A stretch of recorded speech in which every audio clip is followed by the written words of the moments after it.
Bem-vindas e bem-vindos. Hoje vamos fazer uma análise mais a fundo do desempenho da energia eólica e solar aqui no Brasil. Isso aí. A gente pegou os dados mais quentes de abril de 2025, que a Powerbay compilou, né? Com base na CCE. Exato. A ideia é tirar daqui os números-chave, as tendências, entender capacidade, eficiência e, claro, os desafios da operação. Bom, é bastante informação. É sim. Então vamos começar a desempacotar isso. Primeiro, o panorama geral de abril. Na eólica, são 1.133 parques, somando 34,8 gigawatts. E o fator de capacidade médio, que é o quanto eles realmente geraram, ficou em 36,8%. Já na solar, as UFVs são 645 usinas, um total de 18,61 gigawatts. E um FC médio um pouco menor, né? 20,1%, o que é esperado para solar. Faz sentido. E a geografia continua concentrada. Totalmente. O Nordeste continua sendo o coração da geração, tanto para eólica quanto para solar. Mais projetos, mais potência instalada. E a performance acompanha? Acompanha-se.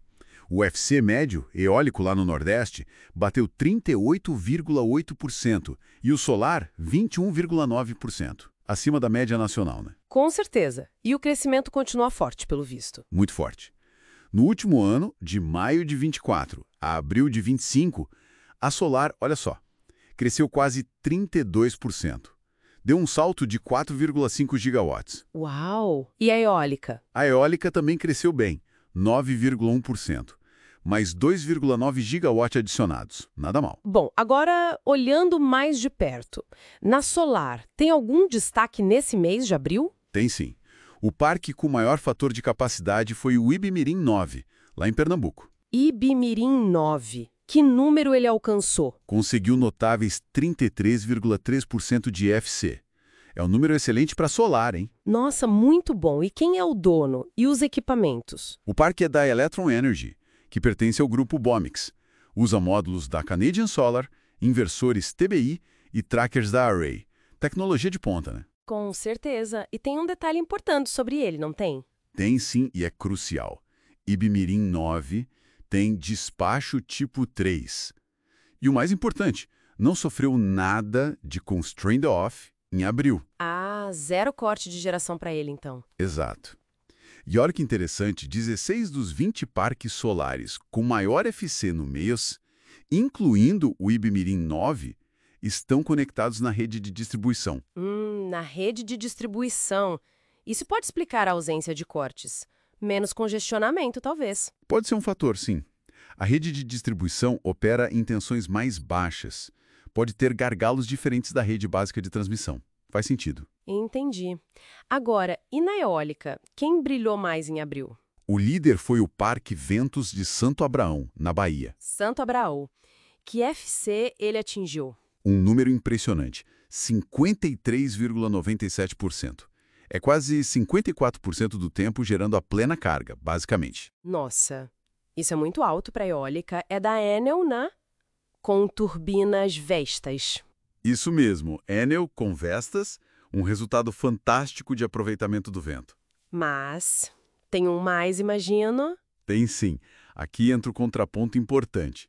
Apesar desse FC espetacular, Ventos de Santo Abrão tem despacho tipo 2C, e ele foi sim impactado por constrained off. Ah, então mesmo com o FC nas alturas, ele sofreu cortes. Exatamente. E isso meio que reforça um padrão que a gente observa. 17 dos 20 parques eólicos com maior FC em abril estão conectados na rede básica. A rede de alta tensão, que leva energia para longe. Isso. E essa rede, por ser mais complexa, por gerenciar grandes fluxos, historicamente é mais suscetível a esses cortes operacionais, o tal do constrained off. Então, peraí. Ter um parque super eficiente com um FC lá em cima não garante que toda a energia vai ser entregue. Não garante. É aí que entra o constrained off. É a energia que o parque poderia gerar, mas não consegue injetar na rede. E por que isso acontece? Pode ser por várias razões, sabe? Limitações físicas na própria rede, tipo um fio que não aguenta mais energia, ou razões energéticas, que é quando tem muita geração e pouca demanda ou capacidade de transmitir naquele momento. Ou ainda por segurança e confiabilidade, tipo durante uma manutenção. Entendi. É energia que se perde para o sistema, no fim das contas. Exato. Energia potencial não aproveitada. E qual foi o tamanho dessa perda em abril? A perda total foi de 0,758 milhões de megawatt-hora. Nossa, é bastante energia. É sim, embora para ser justo, foi 31% menor que em fevereiro, que foi um mês bem atípico com perdas muito altas. Mas ainda assim, 0,75 milhão de MWh é significativo. E qual foi a principal causa desses cortes em abril? Olha, a maior parte, 61%, veio da chamada razão energética, ou ENE. Foram quase 462 mil megawatt-hora perdidos por isso. Razão energética. Excesso de oferta ou falta de capacidade de escoamento, então? Basicamente isso.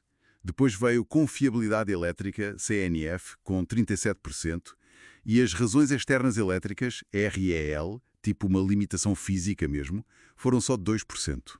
E por que essa divisão é importante? Porque, na regra atual, geralmente só as perdas por ERL, essas 2%, é que podem ser ressarcidas financeiramente aos geradores. Ok. Sério? Então a maior parte dessa energia não gerada é prejuízo direto para o dono do parque? Exatamente. A perda por razão energética e por confiabilidade, que somaram 98% em abril, normalmente não tem compensação financeira. Vira custo para o projeto. Pesado. E onde esses cortes pegaram mais forte? Teve alguma região ou subestação mais afetada? Sim. Se a gente olha os 20 conjuntos de geração que mais sofreram cortes percentuais, eles se concentram no Rio Grande do Norte, Ceará, Bahia e um pouco em Minas Gerais. E subestações específicas? Também.